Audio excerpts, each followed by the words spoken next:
नमस्कार दोस्तों, आइए जानते हैं झारखंड के हर जिले, हर क्षेत्र की ताजा और बड़ी खबरों को केवल 15 मिनट में। साथ ही आज के इस वीडियो में हम लोग जानेंगे कि सरकार ने गरीबों के लिए कौन कौन सी योजनाएं लागू की है और साथ ही महिलाओं को 5,000 रुपए कब से मिलेंगे और ई श्रम कार्ड धारकों को 3,000 रुपए कब से खाते में आएंगे। साथ ही गरीबों के लिए सोना चांदी, डीजल, पेट्रोल, बिजली आदि कब से सस्ता हो जाएगी। सब कुछ आज इस वीडियो के माध्यम से जानेंगे। हमारे साथ बने रहने के लिए वीडियो को लाइक और चैनल को सब्सक्राइब जरूर कर दें और कमेंट में जरूर बताएं कि आप यह वीडियो किस जगह से देख रहे हैं। शहर में यातायात को सुगम और जाम मुक्त बनाने के उद्देश्य से नगर निगम ने एयरपोर्ट पहुंच मार्ग पर बड़ा निर्णय लिया है। एयरपोर्ट के बाहर अब गाड़ियों का जमावड़ा नहीं लगेगा। पहले हर दिन सैकड़ों गाड़ियां जहां तहां लगी रहती थीं। हिनू चौक से हेथू चौक तक के पूरे मार्ग को नो पार्किंग जोन घोषित कर दिया गया है। यह फैसला भारतीय विमानपत्तन प्राधिकरण, बिरसा मुंडा विमानपत्तन, रांची से प्राप्त पत्र के आधार पर गठित समिति के स्थलीय निरीक्षण के बाद लिया गया। राज्य की सरकार झारखंड असंगठित सामाजिक सुरक्षा योजना का लाभ श्रमिकों को दे रही है। इस वित्तीय वर्ष 2025 से 26 मार्च तक श्रम, नियोजन, प्रशिक्षण एवं कौशल विभाग ने करोड़ों की सहयोग राशि योजनाओं में प्रदान की। राज्य के 24 जिलों में इस वित्तीय वर्ष में मृत्यु दुर्घटना सहायता योजना के तहत कुल 1,219 को 5 करोड़ 68 लाख से अधिक राशि प्रदान की गई। इसमें रांची के 81 लोग शामिल हैं और 41,50,000 रुपए सहायता राशि दी गई। इसी तरह अंत्येष्टि सहायता योजना के तहत 1,234 के आश्रितों को करीब 2 करोड़ 46 लाख की राशि प्रदान की गई। रांची नगर निगम के निगम हाल में गुरुवार को महापौर की अध्यक्षता में एक विशेष बैठक आयोजित की गई, जिसमें नारी शक्ति वंदन अधिनियम में प्रस्तावित आवश्यक संशोधनों के पारित न हो पाने के विरोध में निंदा प्रस्ताव पारित किया गया। बैठक का मुख्य उद्देश्य इस मुद्दे पर विपक्ष के रुख के खिलाफ अपनी आपत्ति दर्ज कराना था। बैठक में कहा गया कि यह दुर्भाग्यपूर्ण है कि विपक्ष ने इस महत्वपूर्ण विषय पर नकारात्मक रुख अपनाते हुए संसद में एकजुट होकर महिलाओं को उनके संवैधानिक अधिकारों से वंचित करने का प्रयास किया।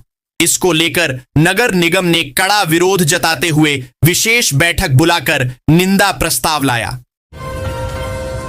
कांग्रेस ने आरोप लगाया है कि महिलाओं के अधिकार को लेकर भाजपा सड़कों पर राजनीतिक ड्रामेबाजी कर रही है। महिला आरक्षण विधेयक के पूरे प्रकरण के लिए महिला कांग्रेस प्रधानमंत्री को best drama of the year का अवार्ड देती है।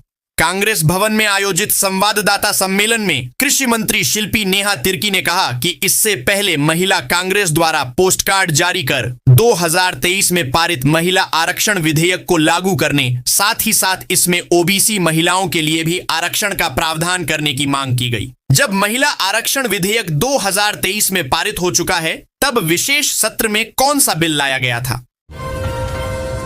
प्रधानमंत्री श्रम योगी मानधन योजना असंगठित क्षेत्र के श्रमिकों के लिए एक लाभकारी पेंशन योजना है। यह 18 से 40 वर्ष की आयु के कामगारों जैसे कि मजदूरों और रेहड़ी पटरी वालों के लिए शुरू की गई है। इसमें लाभार्थी और सरकार समान अंशदान करते हैं। 60 वर्ष की आयु के बाद पात्र श्रमिकों को 3,000 रुपए की मासिक पेंशन प्रदान की जाती है, जो उनके बुढ़ापे को आर्थिक रूप से सुरक्षित और आत्मनिर्भर बनाती है। मुख्यमंत्री मेधा छात्रवृत्ति योजना झारखंड सरकार द्वारा मेधावी छात्रों को प्रोत्साहित करने के लिए शुरू की गई एक महत्वाकांक्षी योजना है। इस योजना का उद्देश्य आर्थिक रूप से कमजोर लेकिन पढ़ने में तेज विद्यार्थियों को उच्च शिक्षा के लिए वित्तीय सहायता प्रदान करना है। योजना के तहत कक्षा 9 से 12 तक के चयनित छात्रों को प्रतिवर्ष 12,000 रुपए की छात्रवृत्ति दी जाती है। इसके लिए छात्रों को एक राज्य स्तरीय प्रतियोगी परीक्षा उत्तीर्ण करनी होती है। यह पहल न केवल ड्रॉप आउट दर को कम करती है, बल्कि राज्य के उज्जवल भविष्य के निर्माण में भी महत्वपूर्ण भूमिका निभा रही है। मुख्यमंत्री राज्य वृद्धावस्था पेंशन योजना झारखंड सरकार की एक अत्यंत कल्याणकारी पहल है।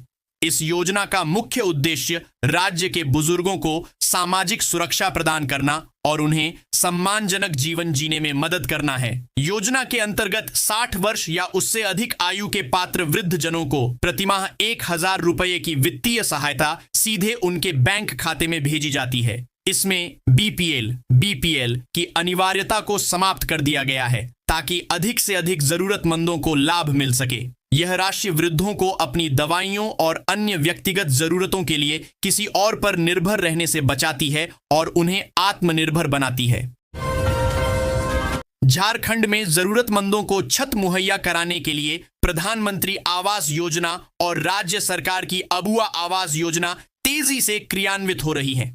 जहां पीएम आवास के तहत केंद्र और राज्य के सहयोग से घर बनाए जा रहे हैं, वहीं अबुआ आवास उन परिवारों को पक्का मकान दे रही है जो केंद्रीय योजना से वंचित रह गए थे। इन योजनाओं के तहत लाभार्थियों के खातों में किश्तें आनी शुरू हो गई हैं, जिससे निर्माण कार्य में गति आई है। यह पहल न केवल लोगों का सामाजिक स्तर सुधार रही है, बल्कि राज्य के गरीब परिवारों को सुरक्षित और सम्मानजनक जीवन का आधार प्रदान कर रही है। अब हर बेघर का अपना पक्का घर होने का सपना सच हो रहा है।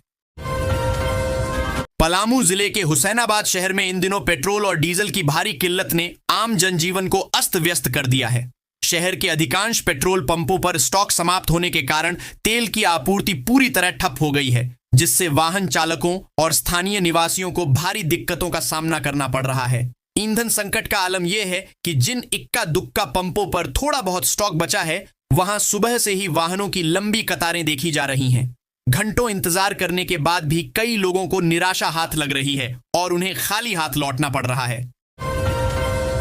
भारतीय क्रिकेट कंट्रोल बोर्ड से मान्यता प्राप्त Jharkhand state cricket association JSCA ने आज SJ अपलिफ्ट को झारखंड T20 क्रिकेट लीग को विकसित करने का काम सौंपा है। यह साझेदारी 7 वर्षों के लिए होगी और लीग के पहले सीजन की शुरुआत 6 फ्रेंचाइजी टीमों के साथ की जाएगी। इस समझौते के तहत SJ अपलिफ्ट के पास लीग के संचालन और कमर्शियल मैनेजमेंट का पूरा अधिकार होगा। कंपनी लीग के आयोजन, फ्रेंचाइजी इकोसिस्टम को खेडीडीचा करने, स्पॉन्सरशिप और मीडिया राइट्स जैसे रणनीतिक कार्यों को संभालेगी। ईडी कोर्ट में बड़गाई अंचल के 8.46 एकड़ जमीन घोटाले से जुड़े मनी लैंडरिंग मामले में हेमंत सोरेन की ओर से दाखिल डिस्चार्ज याचिका पर गुरुवार को सुनवाई हुई। अदालत में दोनों पक्षों की ओर से अधिवक्ताओं ने पक्ष रखा। हेमंत सोरेन की ओर से अधिवक्ता देवयान गांगोपाध्याय और ईडी की ओर से अधिवक्ता जोहेब हुसैन वीडियो कॉन्फ्रेंसिंग के जरिए पक्ष रखा, जो पूरी नहीं हो सकी। आगे की सुनवाई के लिए अदालत ने 2 मई की तिथि निर्धारित की है। स्वास्थ्य विभाग डायग्नोसिस सेवाओं को डिजिटल करने की तैयारी कर रहा है। इसके तहत राज्य के सरकारी अस्पतालों में लैब इंफॉर्मेशन सिस्टम लागू किया जाएगा। इसके माध्यम से मरीजों को विभिन्न प्रकार की जांच की रिपोर्ट उनके या उनके परिजनों के मोबाइल पर मिल जाएगी। यह सिस्टम राज्य के सभी स्तरों के अस्पतालों, मेडिकल कॉलेज से लेकर प्राथमिक स्वास्थ्य केंद्र तक लागू किया जाएगा। विभिन्न प्रकार की जांच रिपोर्ट सीधे मोबाइल पर उपलब्ध होने से समय की बचत होगी और सेवाएं अधिक पारदर्शी बनेंगी। विभाग इसकी प्रभावी निगरानी भी कर सकेगा। गुरुवार की शाम आई आंधी के दौरान गोविंदपुर के GT रोड और कतरास के राजगंज रोड में पेड़ गिरने से 11 kV और 33 kV लाइनों को क्षतिग्रस्त कर दिया है।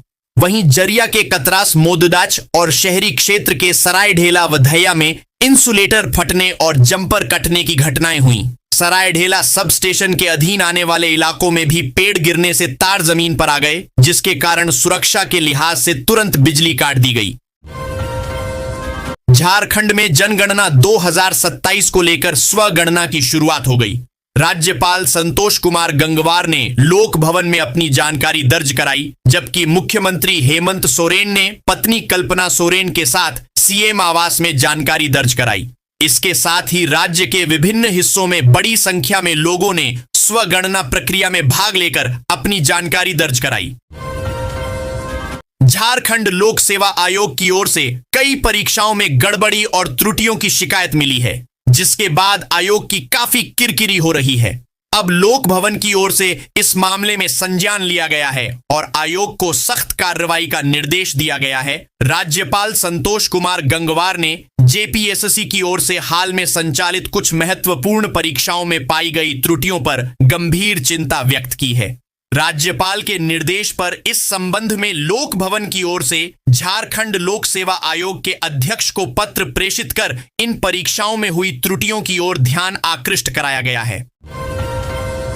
कोल इंडिया के सहयोग से Bharat coking coal limited BCCL Dhanbad में 200 बेड का अत्याधुनिक सुपर स्पेशलिटी अस्पताल बनाने प्लान तैयार किया है। प्रस्तावित अस्पताल के लिए जमीन और आधारभूत संरचना को लेकर मई के प्रथम सप्ताह में कमेटी का गठन किया जाएगा। इससे संबंधित प्रक्रिया शुरू हो चुकी है। इस परियोजना पर करीब 350 करोड़ रुपए खर्च होंगे। BCCL की जमीन पर बनने वाले इस अस्पताल को CMD मनोज कुमार अग्रवाल ने सैद्धांतिक सहमति दे दी है।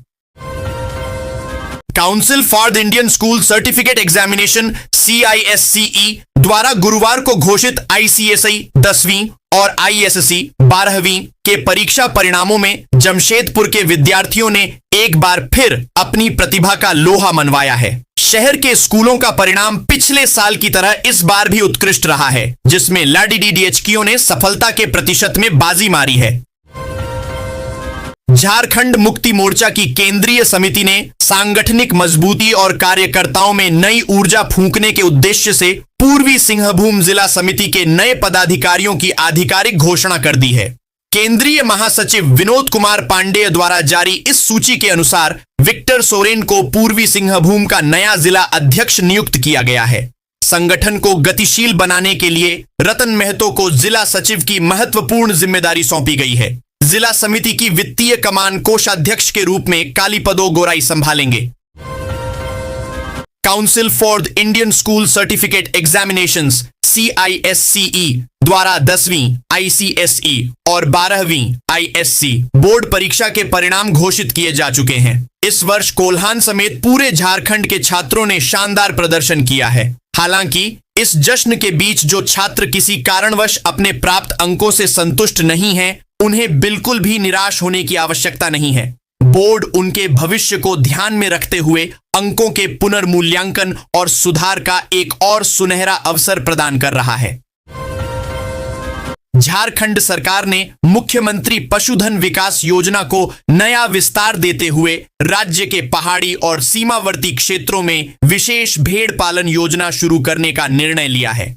इस महत्वाकांक्षी पहल का मुख्य उद्देश्य ग्रामीण क्षेत्रों में दूध और मांस उत्पादन को बढ़ावा देकर किसानों, विशेषकर महिलाओं की आर्थिक स्थिति को सुदृढ़ करना है। पूर्वी सिंहभूम के जिला पशुपालन पदाधिकारी डॉक्टर समरजीत मंडल ने जानकारी दी कि यह योजना प्राथमिकता के आधार पर रांची, पूर्वी सिंहभूम, पश्चिमी सिंहभूम, संथाल परगना, पलामू और गढ़वा जैसे पहाड़ी व दुर्गम क्षेत्रों में लागू की गई है। धनबाद में एयरपोर्ट निर्माण को लेकर वर्तमान सांसद ढुल्लू महतो और पूर्व सांसद PN सिंह के धनबाद में हुए संयुक्त आंदोलन से बोकारो शहर में बढ़ी राजनीतिक गर्मी पर गुरुवार को समाहरणालय में समीक्षा बैठक कर ठंडा पानी डालने का प्रयास किया गया। उपायुक्त अजय नाथ झा की अध्यक्षता में आयोजित इस बैठक में प्रशासन ने गंभीरता का संदेश देने की कोशिश की, लेकिन जमीनी हकीकत इससे अलग नजर आई।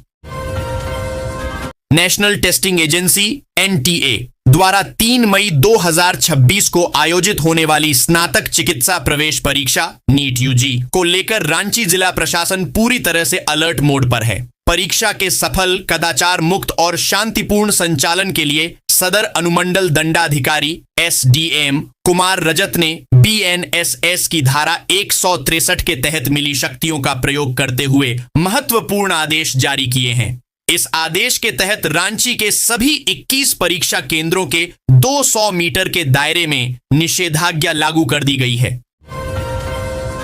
झारखंड लोक सेवा आयोग की कार्यशैली और परीक्षाओं में लगातार मिल रही त्रुटियों पर राज्यपाल संतोष कुमार गंगवार ने गहरी चिंता जताते हुए जांच के आदेश दिए हैं। राज्यपाल ने इस संबंध में जेपीएसएससी के अध्यक्ष L खिंग्यांते को एक पत्र भेजकर कड़ी नाराजगी जाहिर की है। झारखंड के राज्यपाल ने अपने पत्र में हाल ही में संपन्न हुई सिविल सेवा प्रारंभिक परीक्षा PT और सहायक वन संरक्षक मुख्य परीक्षा का जिक्र किया है। उन्होंने कहा कि विभिन्न माध्यमों से यह तथ्य सामने आए हैं कि इन परीक्षाओं के प्रश्न पत्रों में गंभीर त्रुटियां थीं और जारी की गई मॉडल उत्तर कुंजी में भी कई उत्तर गलत थे। झारखंड के हजारीबाग जिले के उपायुक्त हेमंत सती से अखिल झारखंड प्राथमिक शिक्षक संघ के प्रतिनिधियों ने गुरुवार यानी 30 अप्रैल को मुलाकात की। इसमें हजारीबाग कोषागार वेतन घोटाला के बाद 2 महीने से बंद शिक्षकों के वेतन भुगतान की मांग की गई है। उपायुक्त ने 1 सप्ताह के भीतर शिक्षकों के वेतन का भुगतान करने का भरोसा दिया। बता दें कि 2 महीने से शिक्षकों के वेतन बंद होने से सभी शिक्षक आंदोलन कर रहे हैं। बीते दिनों से शिक्षकों ने स्कूल समय में काला बिल्ला लगाकर वेतन नहीं मिलने का विरोध प्रदर्शन कर चुके हैं।